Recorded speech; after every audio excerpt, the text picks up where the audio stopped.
Please sub centre में आइए आप लोग, सेंटर में आइए। सेंटर में आइए, दो चेयर एम्प्टी है ना, थोड़ा यहाँ पे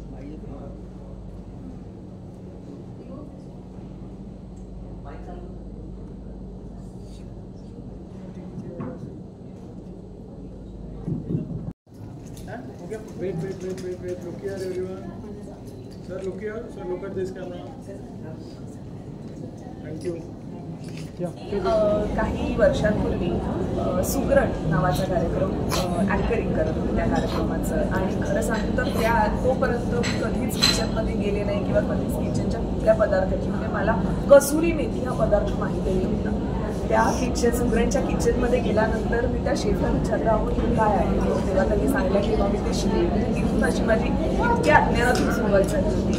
आणि त्या सुगरणच्या किचनमध्ये मला खरं तर स्वयंपाकाची आवड निर्माण झाली, आणि जो पदार्थ मी तिकडे शिकायचे तो घरी येऊन करून त्याचे प्रयोग नवऱ्यावर करायचे, माझ्या नवऱ्याला खाऊ घालायचे. पण फॉर्च्युनेटली असं झालं की माझ्या घरचं किचन आणि स्वामी समर्थ फार मला त्यांचे आशीर्वाद होते असं मला वाटतं, कारण त्या किचनच्या आशीर्वादाने माझा पदार्थ कधीच आत्तापर्यंत फसला नाही, कारण फक्त सोप्या रेसिपीजच घेऊन त्या करायचे आणि नवऱ्याला खाऊ घालायचे.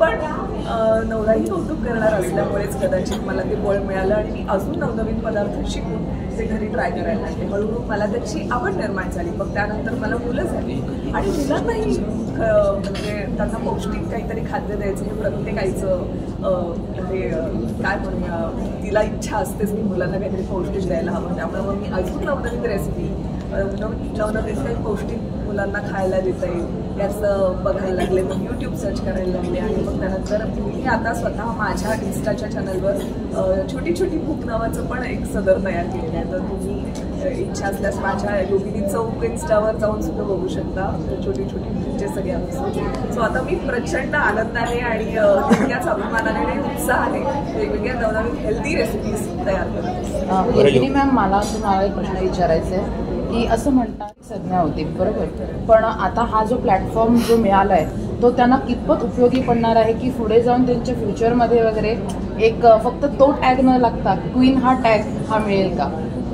अगदीच, कारण आतापर्यंत 4 भिंतीमध्ये स्वयंपाक करणारी ती गृहिणी आज जेव्हा तिचा पदार्थ अख्ख्या महाराष्ट्रासमोर येईल तेव्हा तो पदार्थ नुसता तो त्या कुटुंबापुरता मर्यादित न राहता त्या कुटुंबाचं प्रेम संपूर्ण महाराष्ट्रभर पसरणार आहे. सो त्यामुळे ती गृहिणी केवळ आई किंवा बायको किंवा सून न राहता संपूर्ण महाराष्ट्राची क्वीन होण्याची संधी तिला मिळणार आहे. त्यामुळे खरंच मी महाराष्ट्रातल्या सगळ्या गृहिणींना आणि मुलींना आणि मुळात सगळ्यात महत्त्वाचं म्हणजे याच्या वयोमर्यादा नाही आहे बरं का. म्हणजे अगदी 10 वर्षाच्या मुलीपासून ते आजीपर्यंत कोणीही या स्पर्धेमध्ये पार्टिसिपेट करू शकणार आहे. त्यामुळे उलट तुम्ही लवकरात लवकर सज्ज व्हा, आपापले छान आणि इनोव्हेटिव्ह पदार्थ घेऊन येईल. तुमच्या माध्यमातून संपूर्ण महाराष्ट्रातल्या मुलींना गृहिणींना आवाहन करते की लवकरात लवकर आम्ही तुमच्यापर्यंत पोहोचतोय, तुम्ही आमच्यापर्यंत पोहोचा आणि नवनवीन पदार्थांच्या अपेक्षा सांगेल. महाराष्ट्राची किचन क्वीन हे नाव ठीक आहे, पण आपण अन्नपूर्णा म्हणतो शक्यतो स्त्रियांना बरोबर, तर त्याबद्दल काय सांगाल स्त्रियांच्या अन्नपूर्णाबद्दल? अन्नपूर्णा आपली संस्कृती स्त्री आहे की आपण स्त्रीला देवी पुरातन काळापासून देवी म्हणतात, देवीजी असं अशा पद्धतीने आपण संबोधतो. त्यामुळे खरं तर काय म्हणतात त्याला काय म्हणतात आपण जेव्हा अन्नदाता करता सुखी भव, आजच्यासारखे उद्या मिळू आपण, आणि करणारा आणि खाणारा दोघांचेही समाधान होईल ती त्यांना लावतात.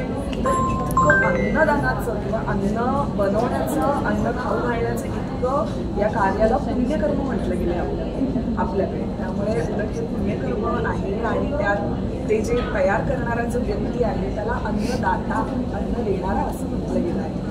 आणि जे बनवणारी आहे किंवा अन्न निर्माण करणारी आहे ती अन्नपूर्णा आहे. त्यामुळे खरोखरच हे संपूर्ण खरं तर पुण्याचं काम आहे. पण आता जसं आपली जरा जेन्झी संस्कृती सुद्धा आहे, मिलेनियल जेन्झी या सगळ्या संस्कृतींची भाषा आहे. खरं तर तो अन्नपूर्णेचाच सोहळा असणार आहे. पण आजच्या भाषेमध्ये त्याला महाराष्ट्राची किचन क्वीन असं नाव दिलं गेलं. असं मला मला वाटतं ह्या कार्यक्रमाची म्हणजे सुरुवात ही अवधनी कवळ घेता नाव घ्या श्री हरीचे हे बोलून झाली तर खूप छान सुरुवात होईल आणि तो कार्यक्रम हिटही होईल. अगदी प्रशांत तुझ्या या सजेशनला आम्ही नक्की आमच्या कार्यक्रमामध्ये सहभागी करू आणि नक्कीच सजेशन आम्ही स्वीकारतो. थँक्यू. Thank you so much. खूप छान वाटलं तुमच्या सगळ्यांशी बोलून. थँक्यू.